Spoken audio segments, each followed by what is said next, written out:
Chapter 5.2 Fuel Stop.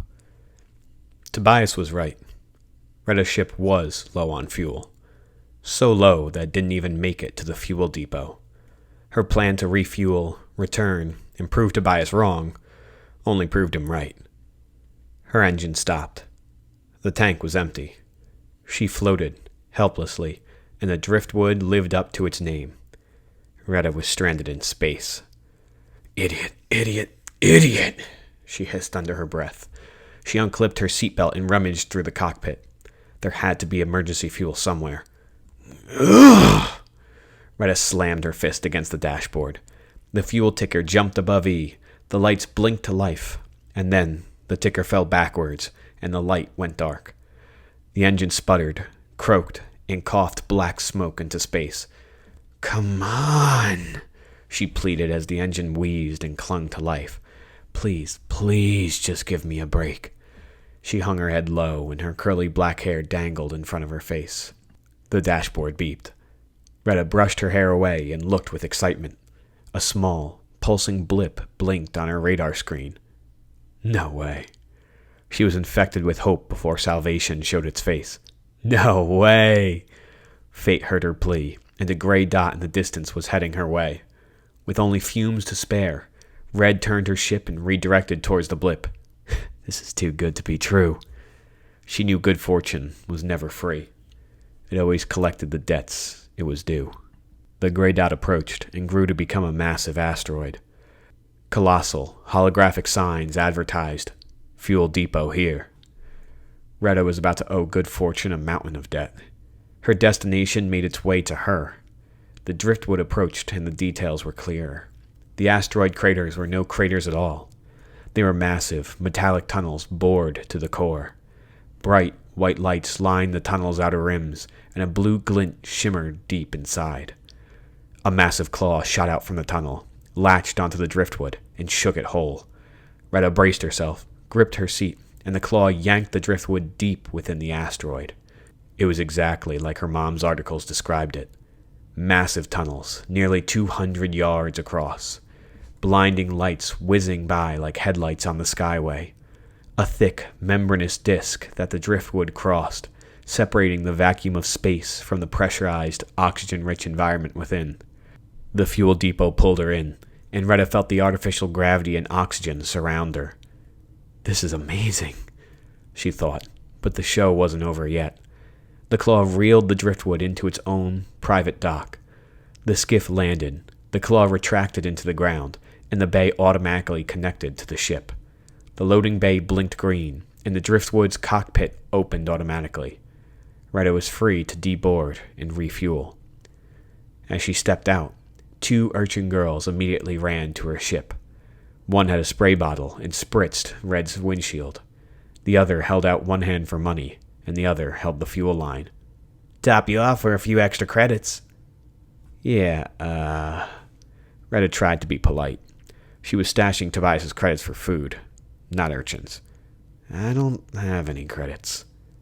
It was a lie, and the urchin was not happy.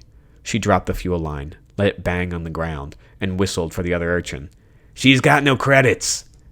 The second urchin stopped mid-spritz. She left a large streak and mist for Red to clean for herself.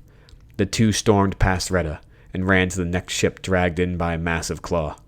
"I didn't ask you for help anyway," Retta hissed under her breath, grabbed the fuel line, and looked at her ship. "Okay, let's figure this out. Fuel port, fuel port." The driftwood was unique. Too unique. The wood-like paneling had no obvious seam where a port should be. She turned around and looked at the other ships at the depot. They were all different, and all 3 times bigger than the driftwood. They were boxy, metal, and square with clearly labeled ports on the back of the ships. The driftwood was nothing like them. "Wow," a random man said, impressed behind her. "You got a nice ship here." She turned and saw a portly, mustached man staring at his own reflection in her window. His greasy hair curled out from his trucker hat, and his bulbous nose pressed against her glasses, leaving a greasy imprint of his nostrils on her ship. Thanks." "Gleaming beauty she is." He helped himself and walked up and down the driftwood's length. He ran his finger along its panels, inspected his fingertips, and was impressed there wasn't a speck of dust. "Brand spanking new, too. Where'd you find her?" "A friend gave it to me." "Are you a mechanic or something?" "Yes, ma'am. Best on this rock," the man said, and the more he spoke, the more familiar he sounded. The man had a talent and an ego, one that was easy to stroke to her advantage. "Well, this is embarrassing, but..." She trailed off, luring him in. "Oh, no, never mind." "What's embarrassing?" "To an expert like you, this'll sound dumb." No such thing." "Sure, buddy, sure," she thought, but keep biting the bait. "Well, I can't find the fuel port. I don't want to bother you, since I don't have many credits." She turned out her empty pants pockets and hid Tobias's credits in her jacket. "Oh, well, no problem for old Chuck. Pass me your keys and I'll take a look, no sweat." The more he spoke, the more she knew his voice was familiar and his accent fake. "Of course. Thank you, Chuck, so much." She dangled the driftwood's keys in her hand and dropped them into his palm. "I think my friend said the port was around here." She bent over to get his attention. "See? Right between these panels?" "Let me see." He leaned in with her, and as he came closer, Retta brushed her shoulder into his and noticed a shimmer of light. It was the shimmer of a hologram. I knew he sounded familiar, she thought. She slid her right hand down, grabbed her knife, and slid it out of its sheath. "Look, right there." He turned, and when he did, her knife pressed against his neck, breaking through his hologram. "You know, Chuck, you sound like this guy I know named Deegan." Chuck smiled. "Do I now?" "Yeah, you do. But Deegan's a little different." Retta pulled the knife closer and noticed more of the illusion shimmer. "He's more of a pretty boy, the type that loves the way he looks, loves being on camera, but he wouldn't get his hands dirty, or worse, his face." Retta pressed more of the blade to Deegan's neck, and as the illusion broke apart, she added, "You know, in this light, you kind of look like him." Deegan winced and said, "I'd be careful with that knife, Red. Imagine how everyone would react if you slipped and cut me." The light shimmered on his cheek and created an illusion of a gaping, bleeding gash from a knife wound. She pulled her dagger away, slid it into its sheath, and said, "You're right. We wouldn't want that." She wiped the gash, smeared the illusion away, and pinched his cheek. He recoiled, smiled, and was impressed that she was bold enough to wipe away his illusion. "Keep teasing me like that, Red. You'll make me blush." He playfully lit his cheeks rosy red. It made Retta smile. She let him go and let herself be at ease. "What are you doing here, Deegan?" She looked past him and at the ships. "Are you following me?" "Maybe I am." There was some truth in his teasing. "I saw your ship mishap, and I do still owe you for helping me with Nika." "Oh?" "Even for scrap, Nika's ship sold for a lot of credits." "Just what I want to hear," she thought. "Really? How much did you get for it?" "Take a look." He tapped his link and swiped to another screen. He got closer to Red, and Retta leaned into him. A little flirt went a long way. Make him smile, make him laugh, stroke his ego, and pull the credits out from under him. All she had to do was get closer, feel his warmth, look at his lips, hear his breath, notice his warm, inviting scent. Wait, she was falling victim to him. No, I'm supposed to be the one baiting him. She stayed close to him and looked at his link. He pulled up his balance, and his credits skyrocketed after selling off Nika's ship. He had more credits than he could spend. It was a perfect opportunity for Retta to swoop in. "That's all from Nika's ship?" "It is." "Look at you, big shot." She playfully shoved him and felt his chest. She could tell he loved it. "Spare some for the broke girl who helped you steal it, huh?" Deegan laughed and considered it. "Maybe. You're going to have to offer something, though." "Like what?" "I have a lead on a casino on Deimos, and if you're looking for cash, it's perfect. It's an easy target. Tons of credits, we run the tables, win some hands with my holograms, and get out. Easy. Nothing is that easy, Deegan, she thought. You down? Seems too simple. What's the catch? Well, he tried to beat around the bush. There's a pretty big crime boss there. You ever heard of Leaky Eye Luca? Her heart sank. Lie, Red, lie. No? It's his place. But with my holograms, we get in, win some credits, and get out. Sounds good, she said with feigned calm. But what do you need me for? Maybe I just want you there, he said and smiled. Deegan sounded honest, but she was cautious how much to trust a Two-Face. She stalled to respond, though, and Deegan asked again. So, you down?